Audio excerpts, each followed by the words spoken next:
Have you ever given everything you had to someone, only to discover they were using your generosity as a weapon against you? Have you ever felt that sinking feeling in your stomach when you realized the person you were trying to honor saw you as nothing more than a fool? Let me tell you about the day I discovered that my $380 monthly payments to my mother-in-law weren't just unappreciated. They were being weaponized to destroy my marriage from the inside out. This is my story, seen through my eyes, and I need to share it because maybe, just maybe, someone out there is living through the same nightmare I was, and they need to know they're not alone. I remember the exact moment when everything changed. It was a Tuesday afternoon, and I was sitting in my car outside the grocery store, staring at my bank account on my phone screen. The numbers glowed back at me like a cruel joke. $47.23 until payday. $47.23 to feed my family for the next 5 days. To put gas in my car, to handle any emergency that might come up. And you know what I had just done that morning? I had transferred $380 to my mother-in-law, Margaret, just like I had done every single month for the past 2 years. 24 months of sacrifices, 24 months of going without, 24 months of believing I was doing the right thing, the honorable thing, the loving thing. I sat there in that parking lot, and for the first time in 2 years, I let myself ask the question I had been avoiding. Was this really necessary? Was I really helping, or was I just being used? But I'm getting ahead of myself. Let me take you back to where this all began, because the story doesn't start with betrayal. It starts with love, or at least what I thought was love.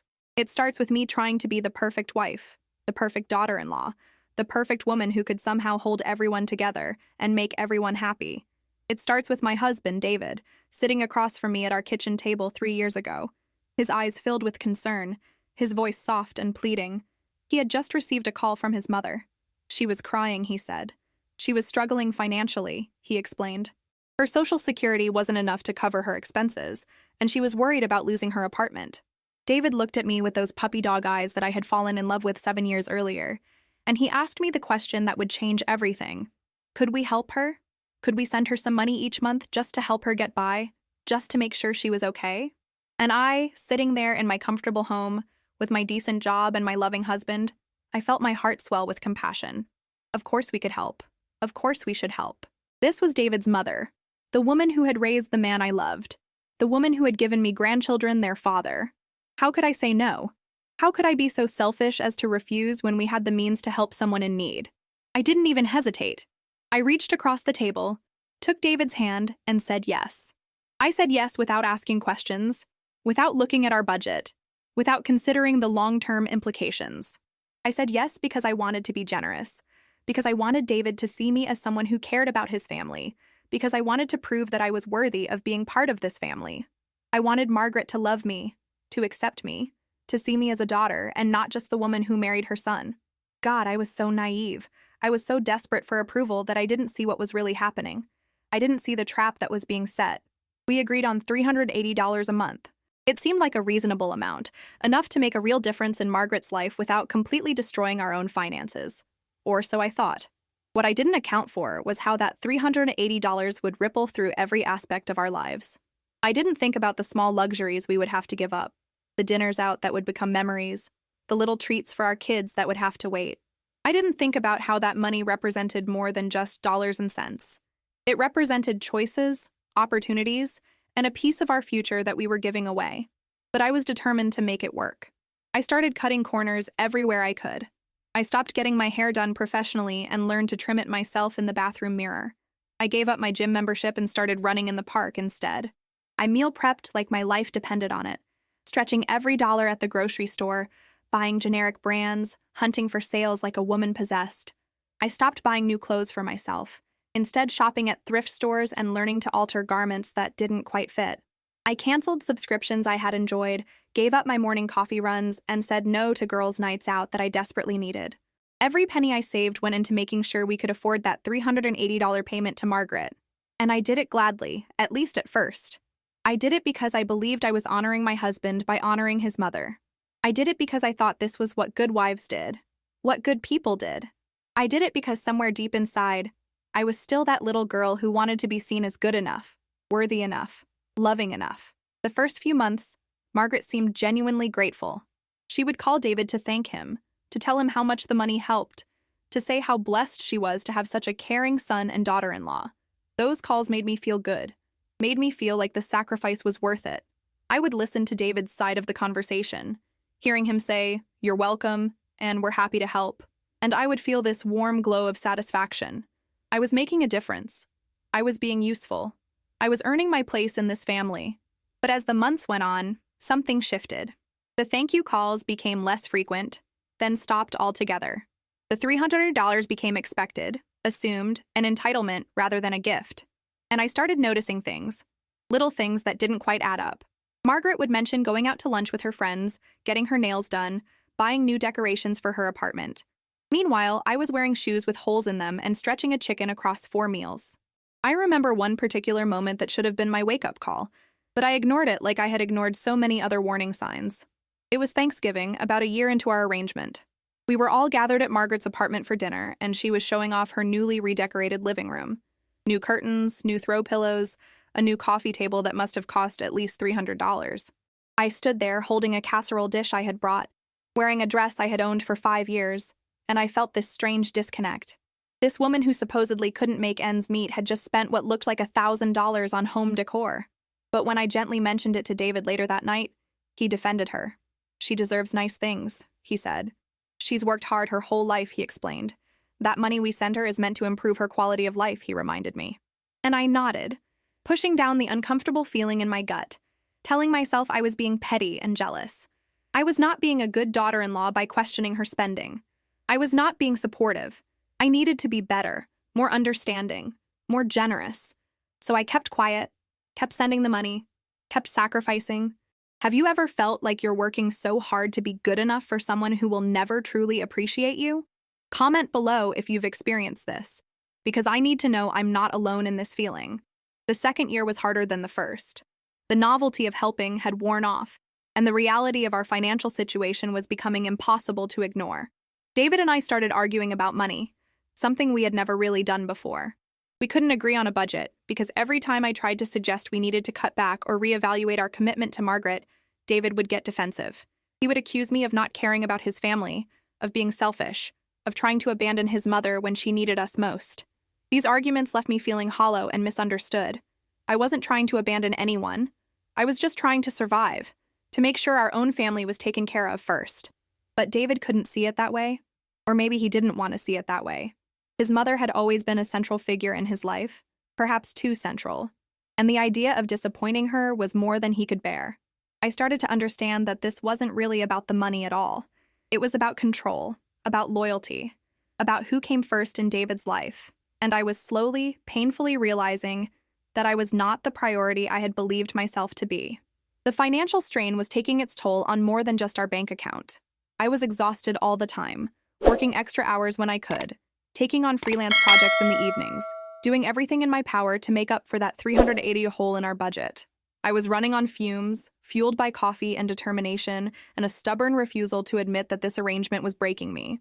I stopped sleeping well, lying awake at night doing mental math, trying to figure out how to stretch our money just a little bit further. I developed stress headaches that wouldn't go away, a constant tension in my shoulders that felt like carrying the weight of the world. I snapped at my kids more than I wanted to, short-tempered and overwhelmed.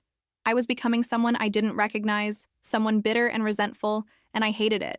But I kept going because I didn't know what else to do.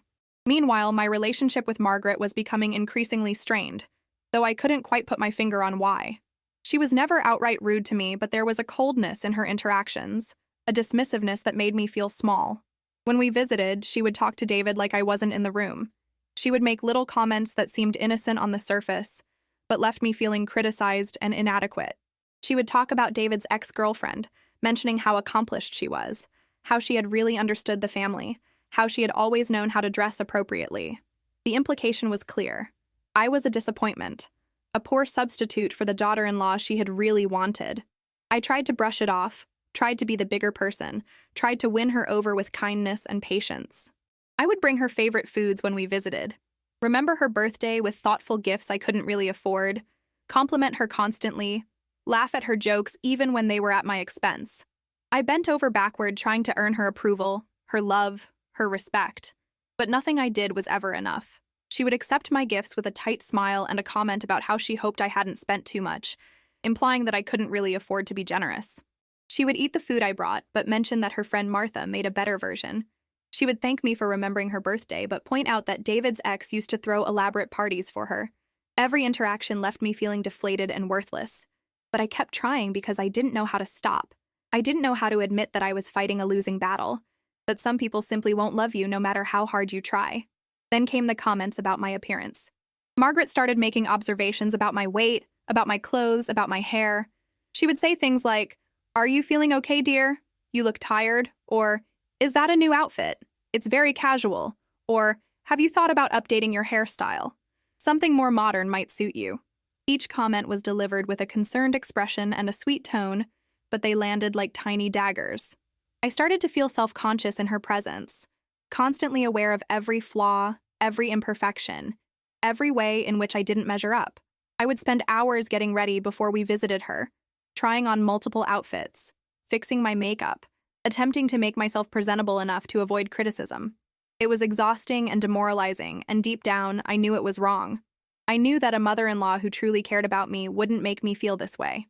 But I kept making excuses for her behavior, telling myself she was just trying to help, just offering advice, just looking out for me in her own way. I was so desperate to believe the best about her because acknowledging the truth would mean admitting that the past 2 years of sacrifice had been for someone who didn't even respect me, and I wasn't ready to face that reality yet. David noticed the tension but chose to interpret it as my fault. According to him, I was being too sensitive, reading too much into innocent comments, looking for reasons to be offended. He would tell me that his mother was just trying to bond with me, that she came from a different generation where people were more direct, that I needed to have thicker skin. Each time he defended her and dismissed my feelings, a little piece of my heart hardened toward him. I started to see that he would always choose her over me, always prioritize her feelings over mine, always find a way to make her the victim and me the problem. It was a painful realization, one that I tried to push away but couldn't quite escape. Our marriage was suffering in ways I hadn't anticipated. The intimacy between us was fading, replaced by resentment and unspoken frustrations. We stopped talking about our dreams and plans, stopped laughing together, stopped being a team. We became two people living in the same house, going through the motions, held together by habit and obligation rather than love and partnership.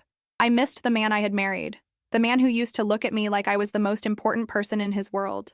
Now he looked at me like I was an obligation, a source of stress, someone who was making his life more difficult by not getting along with his mother. The emotional distance between us grew wider with each passing month, and I didn't know how to bridge it. Every attempt I made to talk about our problems was met with defensiveness or dismissal. David didn't want to hear that I was struggling. He didn't want to acknowledge that our marriage was in trouble. He just wanted me to keep being the good wife, keep sending the money, keep pretending everything was fine. And for a while I did. I pretended so hard that I almost convinced myself it was true. But the human heart can only endure so much before it starts to break, and mine was reaching its limit. I started having thoughts I had never had before. Dangerous thoughts about what my life might be like if I wasn't trapped in this cycle of giving and receiving nothing in return. I wondered what it would feel like to put myself first for once, to say no, to walk away from people who treated me like I was disposable. These thoughts scared me because they felt like betrayal, like I was giving up, like I was becoming the selfish person Margaret probably already thought I was. But they also felt like survival, like the only way I was going to make it through this intact was to start protecting myself instead of sacrificing myself. The breaking point came in a way I never could have predicted. It was a random Saturday afternoon, about 18 months into our arrangement with Margaret. I had gone to visit my best friend, Sarah, someone I hadn't seen in weeks because I had been so consumed with work and stress and trying to keep my life together. Sarah lived in the same retirement community as Margaret, though in a different building, and she had been friends with some of the other residents. We were sitting on her patio, drinking iced tea, and I was pouring my heart out about how hard things had been, how stretched I felt, how I was barely holding it together. Sarah listened with the kind of patience and compassion I desperately needed, and when I finished, she got very quiet. She had this look on her face, something between pity and anger, and she asked me a question that changed everything. Did I know what Margaret had been saying about me?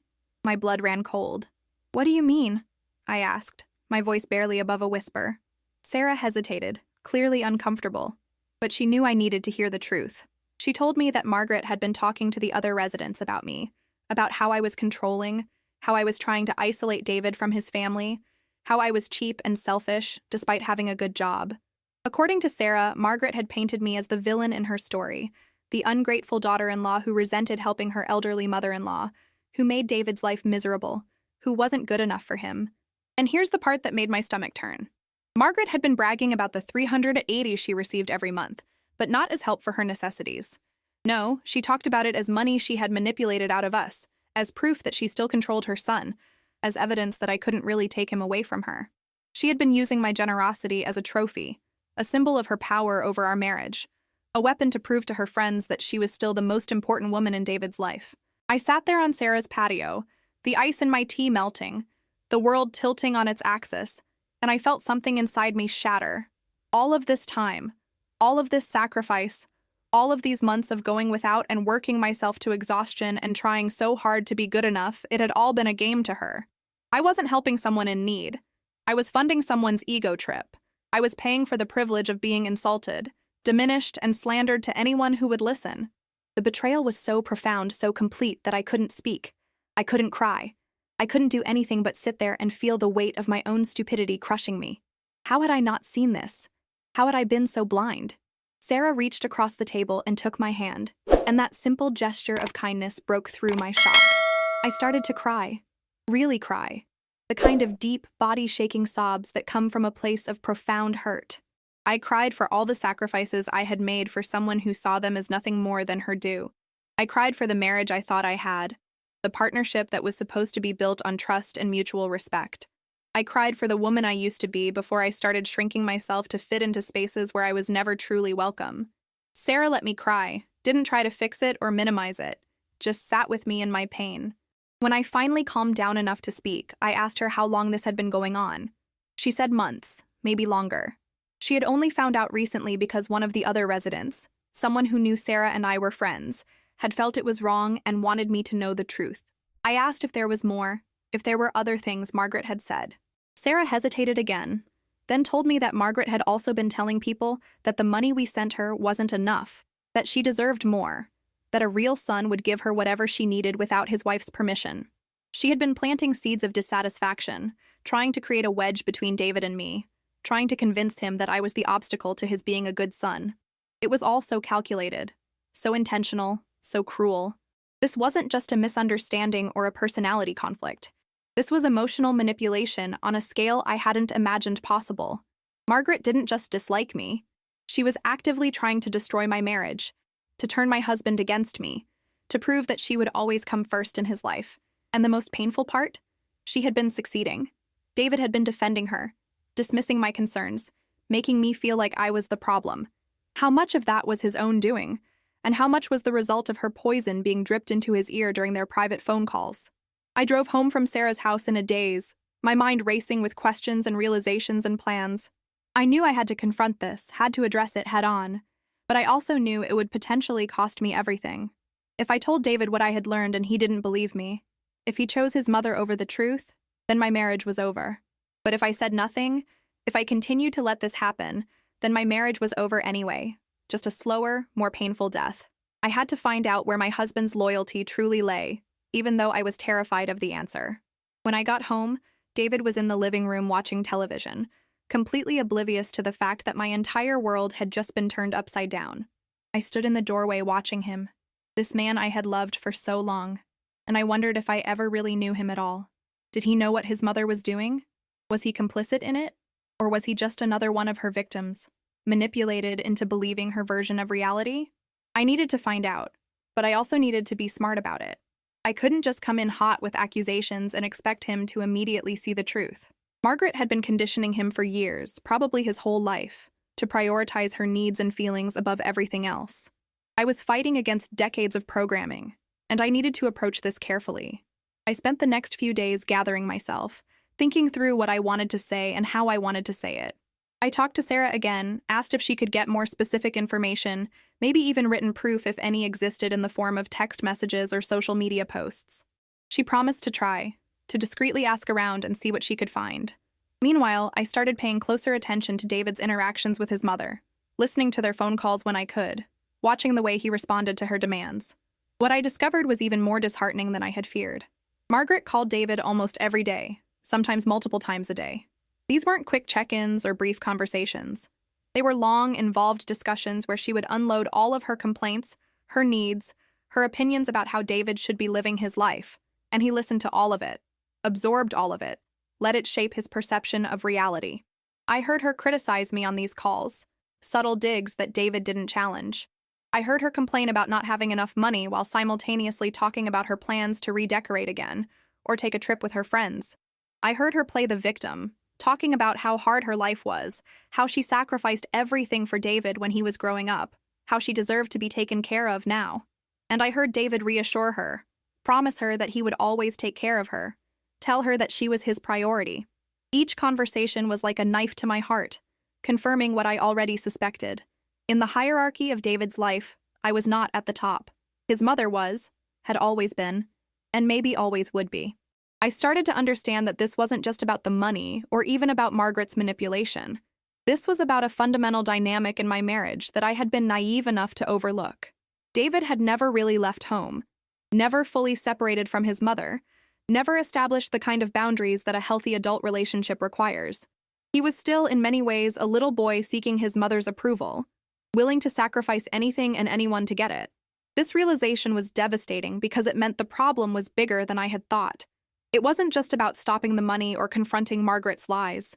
It was about whether David was capable of being a true partner, of putting our marriage first, of seeing me as an equal rather than as someone who was competing with his mother for his attention. I wasn't sure he could do it, wasn't sure he even wanted to try. As I was processing all of this, Sarah came through with something that would prove to be the ammunition I needed. One of the residents in Margaret's building, a woman named Dorothy who had always been kind to me, had screenshots of social media posts Margaret had made in a private group. These posts were vicious, filled with complaints about me, lies about how I treated David and Margaret, claims that I was keeping their money to myself while pretending we couldn't afford to give more. Dorothy had saved these screenshots because she found them disturbing and wrong, and when Sarah explained the situation, Dorothy agreed to share them with me. I sat in my car outside Dorothy's apartment building, looking at these screenshots on my phone, and I felt a strange mixture of vindication and devastation. Here was proof, undeniable proof, that everything Sarah had told me was true.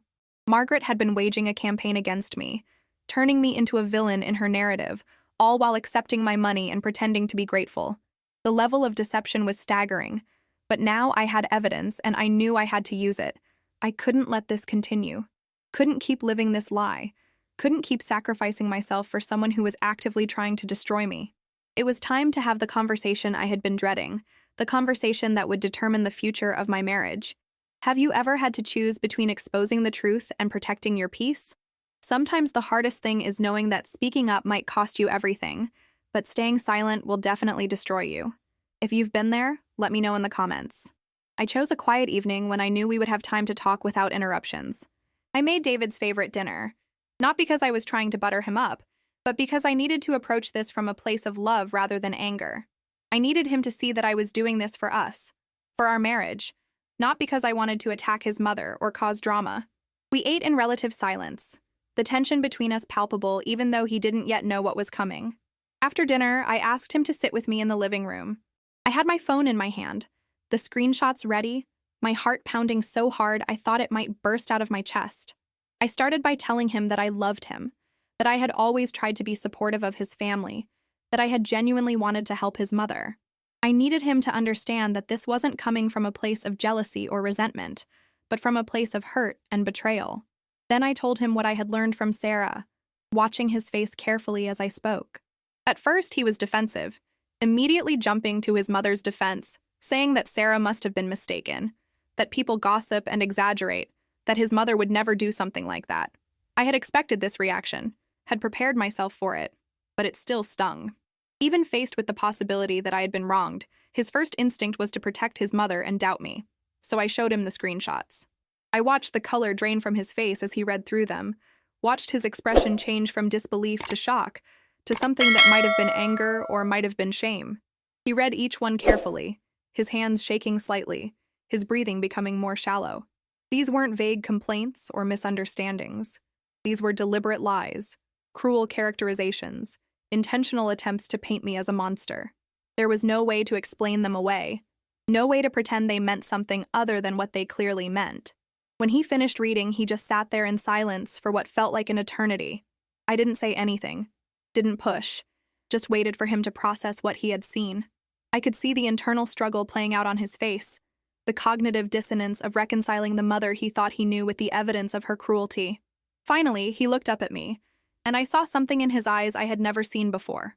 Doubt. Not doubt about me, but doubt about her. It was a small crack in the foundation of his faith in his mother, but it was a crack nonetheless. He asked me where I got these, his voice barely above a whisper. I explained about Dorothy, about how she had been uncomfortable with what Margaret was posting, about how she wanted me to know the truth. David asked if he could forward them to himself, and I said yes. He needed time to think, he said. He needed to process this. I told him I understood, but I also told him that I couldn't continue like this. I couldn't keep sending money to someone who was using it to fund her campaign against me. I couldn't keep pretending that everything was fine when it clearly wasn't. I needed him to make a choice, not right that moment, but soon. He needed to decide if he was going to be my husband, my partner, my teammate, or if he was going to continue being his mother's son first and foremost. The words hung in the air between us, heavy and unavoidable. David nodded slowly, tears forming in his eyes. He told me he never knew, never suspected, never imagined his mother could be like this. Part of me wanted to ask how he could be so blind, how he could not see what was right in front of him, but I held back. There would be time for those questions later. For now, I just needed him to sit with the truth, to really absorb it, to understand the magnitude of what had been happening. That night, we slept in the same bed but miles apart, each of us lost in our own thoughts. I lay there in the darkness, wondering if I had just saved my marriage or ended it. I had gambled everything on the hope that David would choose truth over comfort, would choose me over his conditioning, would choose to be the man I needed him to be. But I had no guarantees, no assurance that this would work out the way I hoped. All I had was the knowledge that I had finally stopped accepting less than I deserved, that I had finally stood up for myself, that I had finally said enough. The next few days were some of the strangest of my life. David was quieter than usual, more withdrawn, clearly wrestling with something big. He didn't call his mother, which was unusual in itself. Normally he would talk to her daily, but now he seemed to be avoiding her. I didn't push him, didn't ask what he was thinking, just gave him space to work through it. I was scared, terrified actually, that he would ultimately decide I was the problem, that he would find some way to rationalize his mother's behavior, that he would choose her over me. But I had made my stand, and now I had to live with whatever came next.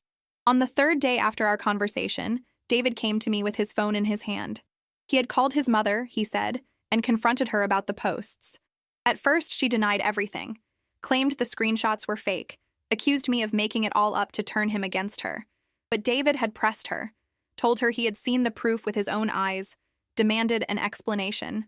Eventually, Margaret had broken down and admitted to some of it, though she tried to justify her behavior by saying she was just venting, just expressing her feelings, just talking to friends. She claimed I had been making her feel unwelcome in David's life, that I had been controlling him, that she felt abandoned and hurt. It was all manipulation, all attempts to flip the script and make herself the victim. But David wasn't buying it this time. He told her that what she had done was unacceptable, that she had betrayed both of us, that she had damaged his trust in her. He told her that we would not be sending any more money until she apologized to me and demonstrated that she could respect our marriage. I stood there listening to David recount this conversation, and I felt a surge of emotions I couldn't quite name. Relief that he had finally stood up to her, vindication that he believed me, but also sadness that it had come to this, that our family was fracturing in such a painful way. Margaret's response, according to David, had been to become hysterical. She accused him of abandoning her, of choosing me over his own mother, of being ungrateful for everything she had sacrificed for him. She threatened to cut him out of her will, to never speak to him again, to tell the whole family what a terrible son he was. It was pure manipulation, a textbook example of emotional blackmail, but for the first time, David seemed to see it for what it was. He told me he felt sick, not just because of what his mother had said, but because he realized this wasn't new behavior. Looking back through his memories with fresh eyes, he could see patterns he had never noticed before, ways she had always controlled him, manipulated him, made him feel guilty for living his own life. He had spent his whole life trying to make her happy, and he was finally understanding that nothing he did would ever be enough because her happiness wasn't actually dependent on his actions. It was dependent on her maintaining control over him. This realization was destroying him, and I could see the pain it was causing. Part of me wanted to comfort him, to tell him it would all be okay, but another part of me was still hurt, still angry that it had taken this much for him to finally see what I had been trying to tell him for months. We talked for hours that night, really talked in a way we hadn't in years. David apologized to me, a real apology where he took responsibility for his part in what had happened. He apologized for dismissing my concerns, for making me feel like my feelings didn't matter, for prioritizing his mother over our marriage. He acknowledged that he had failed me as a husband, that he had allowed his mother to come between us, that he had been blind to her manipulation. Hearing him say these things, seeing the genuine remorse in his eyes, I felt some of the walls I had built around my heart start to crack. This was the man I had married, the man who could admit when he was wrong, who could grow and change. Maybe we could get through this after all. But I also knew that words were just words. What mattered now was action, was follow-through, was whether David could actually maintain these boundaries with his mother, or if he would backslide the moment she turned on the waterworks again. I told him that I needed to see real change, that I needed him to prove he was committed to putting our marriage first. That meant no more money to Margaret until she genuinely apologized and showed respect for me. It meant no more daily phone calls where she dumped all of her complaints and demands on him. It meant creating boundaries and sticking to them even when it was hard, even when she guilted him, even when she threatened him. David agreed, though I could see the fear in his eyes. Setting boundaries with his mother was going to be one of the hardest things he had ever done, and we both knew it. But it was necessary if we were going to have any chance of saving our marriage, of building the kind of partnership we both deserved. The fallout from David's confrontation with Margaret was swift and brutal. Within hours of their phone call, my phone started ringing with calls from David's relatives, people I barely knew, all of them wanting to know what was going on, why we were abandoning Margaret, why I was being so cruel and heartless. It was clear that Margaret had immediately gone on the offensive, calling everyone in the family to tell her version of the story, painting herself as the victim of her ungrateful son and his controlling wife. I didn't answer any of the calls. Instead, David and I sat down together and composed a carefully worded message explaining, in general terms, that we were dealing with some family issues, that we needed space to work through them, and that we would appreciate privacy during this difficult time. We sent it to the key family members and then turned off our phones. The silence was both terrifying and liberating. For the first time in 2 years, we weren't at the beck and call of Margaret's emotional needs. We weren't waiting for the next crisis, the next demand, the next guilt trip. We were just us, two people trying to figure out if we could rebuild what had been broken. The next few weeks were a roller coaster of emotions. Some days, David was strong, confident in his decision to set boundaries with his mother. Other days, he was racked with guilt, convinced he was being a terrible son, wondering if maybe his mother was right and we were overreacting. On those days, I had to be his anchor, reminding him of what we had seen, what we had learned, why we were doing this. It was exhausting, having to constantly reinforce reality, but I understood. Undoing a lifetime of conditioning doesn't happen overnight. Margaret, for her part, tried every tactic in her playbook to get David to cave. She sent him long, rambling text messages about how hurt she was, how she couldn't believe her own son would treat her this way. She had other family members call him to plead her case, to tell him he was breaking his mother's heart. She even showed up at our house once, crying and begging to talk to David, telling him she was sorry, that she would do better, that she just wanted her son back. David, to his credit, held firm.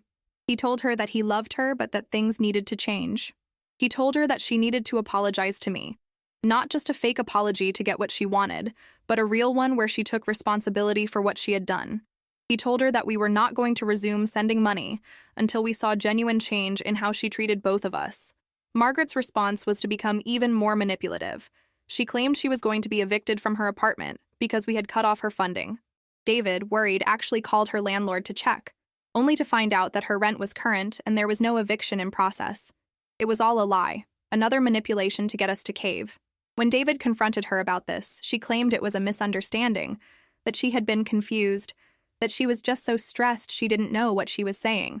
More lies, more manipulation, more proof that she wasn't interested in real change. Each of these incidents, painful as they were, actually helped David see more clearly. Every time his mother lied or manipulated or tried to guilt him, It reinforced why we had needed to set boundaries in the first place. He was starting to understand that his mother's love was conditional, based on his obedience and his willingness to prioritize her needs over his own. It was a devastating realization, but it was also freeing in a way. He was starting to see himself as separate from her, as an adult with his own life and his own choices, not just an extension of her will. About 2 months into this new reality, something unexpected happened. Margaret actually apologized, not just to David, but to me. She called and asked if she could take me to lunch, just the two of us, to talk. I was skeptical, suspicious that this was just another manipulation, but David encouraged me to go, to at least hear what she had to say. So I agreed, meeting her at a small cafe near her apartment, my guard firmly in place. The woman who sat across from me that day looked smaller somehow, diminished. Whether it was genuine remorse or just exhaustion from fighting a battle she couldn't win, I couldn't tell. But she apologized, actually said the words "I'm sorry," and seemed to mean them. She admitted that she had said terrible things about me, that she had been wrong to do so, that she had let her own insecurities and fears drive her to behave in ways she wasn't proud of. She explained, though didn't really excuse, that she had been terrified of losing her son, of being replaced, of becoming irrelevant in his life. When David got married, she felt like she was being pushed aside, and instead of dealing with those feelings in a healthy way, she had lashed out at me. I listened to all of this, my face neutral, my heart guarded. Part of me wanted to believe her, wanted to accept this olive branch and move forward. But another part of me remembered the months of pain, the lies, the manipulation, the screenshots that I had seen with my own eyes. An apology is just words unless it's backed up by changed behavior, and I wasn't ready to trust that this change was real. I told her thank you for apologizing, that it meant something to me to hear it, but that trust had to be rebuilt slowly, through actions, not just words. I told her that I was willing to try to move forward, but that things would be different now. We would not be resuming the monthly payments. If she needed financial help in the future, we would evaluate it on a case-by-case basis, but the automatic $380 was over. I also told her that I needed her to respect my marriage, to stop trying to come between David and me, to treat me with basic dignity and respect. Margaret nodded, tears in her eyes, and said she understood. Whether she truly did, or whether this was just her adapting her tactics, only time would tell. That conversation marked a turning point, though not in the way I had expected. Margaret did seem to make an effort to be kinder, to respect boundaries, to not immediately run to David with every little crisis. Our interactions were still somewhat strained, probably would be for a long time, but they were better than they had been. The real change, though, was in David. Standing up to his mother, setting boundaries, and maintaining them even when it was hard had transformed him in fundamental ways. He was more confident, more decisive, more present in our marriage. He started making decisions without constantly worrying about what his mother would think. He started prioritizing our family, our needs, our goals. He became the partner I had always needed him to be, and our marriage started to heal. We started going to couples counseling, something David had always resisted before but was now willing to try.